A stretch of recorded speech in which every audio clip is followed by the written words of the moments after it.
Ibu bapak, saudara-saudara sekalian yang saya hormati, ketika saya tamat SMP, SD di kampung saya, Desa Bungi, Kabupaten Pindrang, saya datang ke orang tua saya, bapak saya bilang, Pak, melok kamu sekolah agama. Saya mau sekolah agama. Saya mau sekolah di pesantren. Waktu itu, maafkan saya,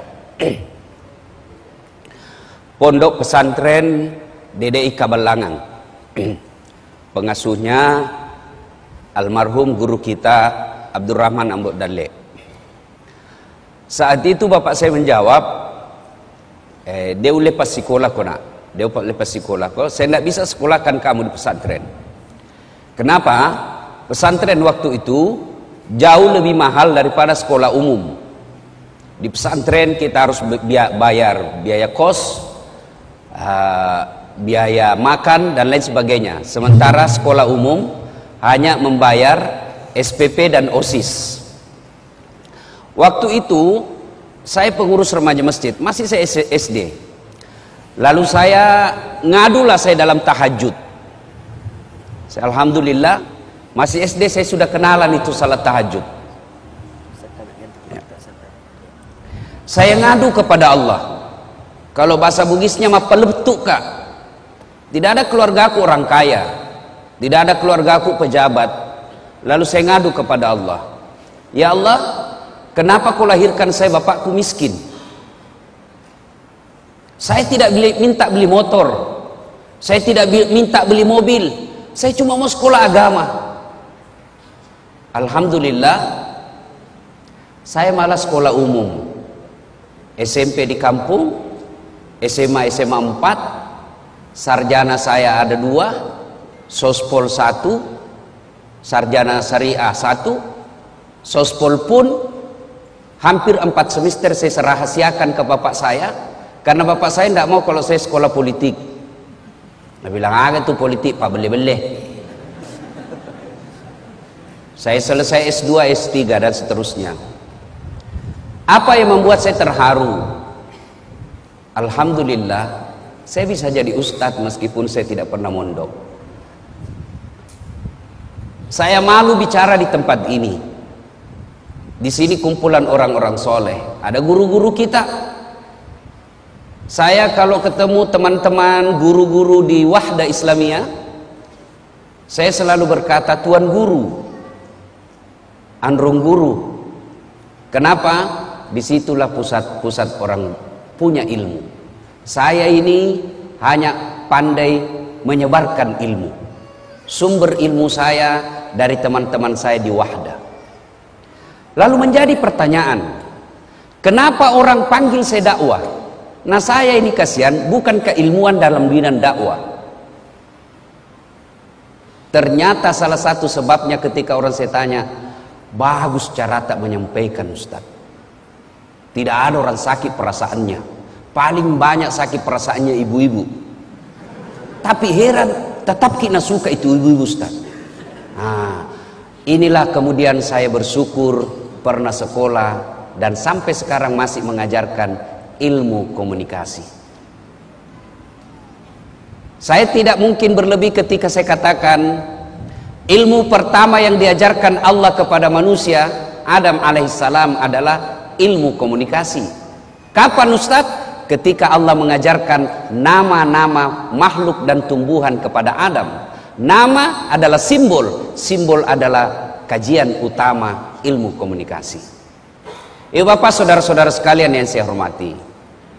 Nah, melanjutkan itu tadi intermezzo saja.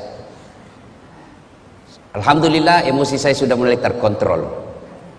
Saya gampang tersentuh ketika kumpul dengan teman-teman ustadz, karena saya bilang dalam hatiku, mereka mendalami ilmu agama sampai ke luar negeri, tinggalkan keluarga, kadangkala keluarkan ongkos baru bisa mendapat ilmu yang sangat dalam. Saya alhamdulillah santai-santai ji bisa dapat ilmu. Kenapa? Karena saya memang minta dari Allah Subhanahu wa taala. Cuma saya harus tahu diri bahwa ilmuku rendah sekali. Ustadz Fahrul Rosi hari ini nak kira kak barangkali basang. Bateku nak golai. Masya Allah. Biasa sih kalau dikasih begitu kak banyak pak ganti langsung ke bilang ada basang. Apa maksudnya? Golai capok. Coba ya. Bapak ibu saudara-saudara sekalian, waqala Allah berfirman dalam Al-Quran, bismillahirrahmanirrahim, ya ayyuhalladzina amanu dukhulu fis-silmi kaffatan wa la tattabi'u khutuwatis syaitan innahu lakum adu mubin. Wahai orang-orang yang beriman, masuklah engkau ke dalam Islam secara sempurna, jangan Islam pencitraan. Sekarang ini kalau musim pilkada itu politisi penampilannya kala-kala ustadz. Rapat songkoknya, pakai serban, pakai gamis, nah bungkus dirinya serban putih, baru pegang tasbih besar, foto pasang baleho 4x6, kala-kala penampilan Ustadz Dasat. Begitu disuruh imam sholat maghrib, nah bilang Ustadz, paruh suaraku. Jangan Islam seperti itu, pencitraan. Dan masuklah ke dalam Islam secara benar, dan janganlah engkau ikuti langkah-langkah setan, karena sesungguhnya setan itu musuh yang nyata bagi kalian. Nah, kira-kira kalau pengajian begini Bu, ada enggak setan di tengah-tengah kita? Kira-kira ada setan Ibu? Ada. Bukan popo, bukan parakang, bukan uka-uka, tapi apa setan yang ada di tengah-tengah kita? Bentuknya handphone. Apa? Orang sudah ceramah masih menggesek. Katanya mau dengar pengajian, mak download ji.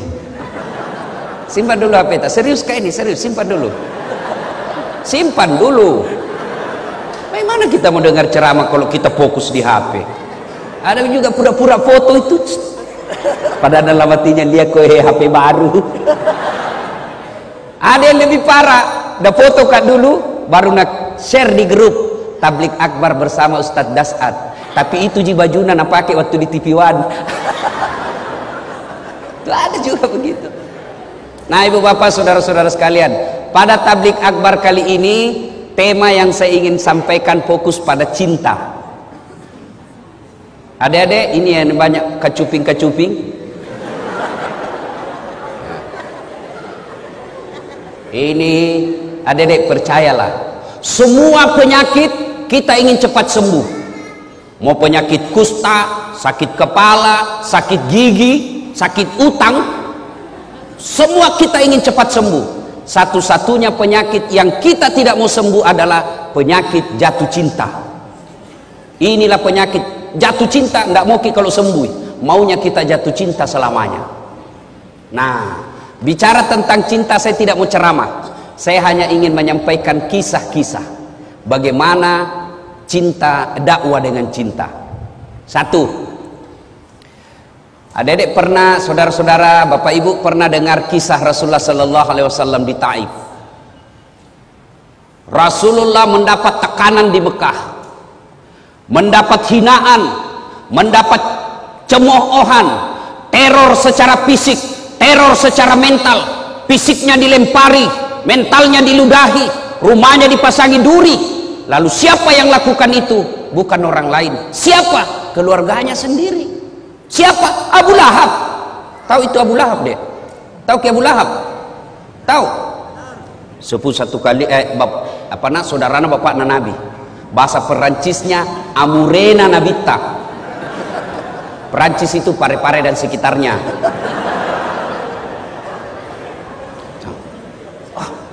Kalau orang lain yang teror kita, bos, bisa dilawan.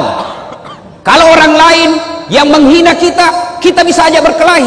Tapi ini paman kita. Kita berharap ketika kita yatim piatu, kita berharap ketika tidak ada lagi orang yang mampu menolong kita, ada paman, ada saudaranya bapak kita yang tokoh masyarakat di kampung itu. Tentu harapan kita, mudah-mudahan kodong ini pamanku bisa tolong kak. Tapi apa yang terjadi? Justru pamannya Nabi dan istrinya yang teror Nabi. Bayangkan, teror fisik, teror mental. Tapi Nabi tidak pernah lebay. Tidak pernah kita dengar Nabi cuti jadi rasul. Karena tekanan-tekanan akhirnya cuti 1 bulan. Tidak pernah. Lalu dalam desakan dan hinaan seperti itu, Rasulullah Sallallahu Alaihi Wasallam ke Taif. Saya waktu terakhir ke umrah, saya sempat ke Taif. Itu Taif, kita naik tebing-tebing gunung. Kemudian sampailah kita di Taif. Nabi sampai di Taif, waktu itu jalan kaki. Saya naik mobil masih hampir 2 jam. Itu pun ada teman saya mabuk. Kenapa? Ular tangga. Naik lagi. Anak-anak zaman now tidak tahu ular tangga. Kita dulu waktu tak kecil, ular tangga, ular tangga. Kalau dapat tangga naik lagi. Begitu dapat ular, turun begitu deh. Coba, Masya Allah. Sampai di Taif, apa Nabi lalu sampaikan? Nabi lalu sampaikan keinginannya. Saudara-saudara sekalian, minta pertolongan. Ya, saya ajak kalian ikut beriman kepada Allah. Jangan sembah kecuali Allah. La ilaha illallah Muhammad Rasulullah. Bagaimana reaksi orang Taif? Masya Allah. Orang-orang tua di Taif nak kumpulkan itu anak-anak. Anak-anak bocah, ABG. Dia bilang, "Piku lempar itu, lempari." Bayangkan Pak, kalau orang dewasa lempar ki, masih kita merasa terhormat. Kenapa? Seusia ki bos. Tapi anak-anak yang ngusir kita, itu tekanannya, tekanan psikologisnya sangat tinggi. Lalu pada saat Nabi dilempari, datang malaikat Jibril menawarkan bantuan. Dia bilang, Jibril, kalau bahasa kita, Mas bro, Muhammad, tak lewat-lewat itu. Saya diperintah Allah, berdoa kau saja, Allah angkat. Saya diperintah Allah, saya lempar ini 1 kampung, saya hancurkan mereka. Kira-kira kita dek, ada ini borong ki, nabuli ki 1 kelas. Tiba-tiba datang ke polsek, bagaimana? Apa jawaban tak kira-kira? Kalau saya 1 kampung lempari kak, tiba-tiba datang Densus, bagaimana Ustaz? Tangkap, tembak semua. Tapi apa jawaban Nabi? Jibril, kalau betul Allah ingin mendengar doaku kali ini, saya hanya ingin berdoa, ya Allah, berikan hidayah kepada seluruh masyarakat Taif. Jangan hancurkan mereka. Mereka lakukan itu karena dia tidak tahu saya. Mereka lakukan itu karena mereka tidak paham apa yang ingin saya bawakan kepada mereka. Saya hanya minta, ya Allah, berikan hidayah kepada mereka. Masya Allah. Coba membeda. Inilah yang disebut dakwah dengan cinta.